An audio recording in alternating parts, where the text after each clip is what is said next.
In this video, we are demonstrating a hysteroscopic polypectomy using a bipolar resectoscope with normal saline as the distension media. We begin with diagnostic hysteroscopy. The hysteroscope is gently introduced into the uterine cavity under vision.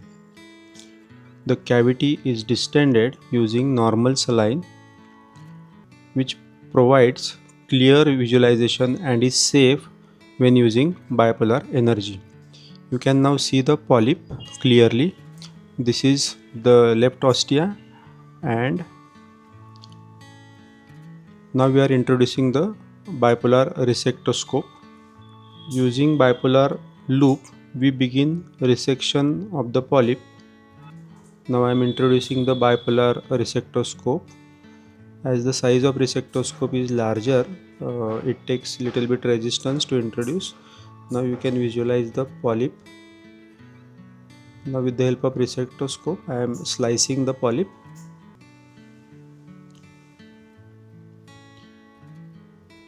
One important principle during hysteroscopic polypectomy is always remove the polyp till its base to reduce the recurrence.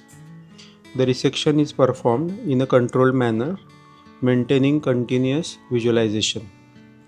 Minimal energy is used and care is taken to avoid damage to surrounding endometrium. Now we have almost reached the base of the polyp. I am trying to resect the polyp in bit by bit manner.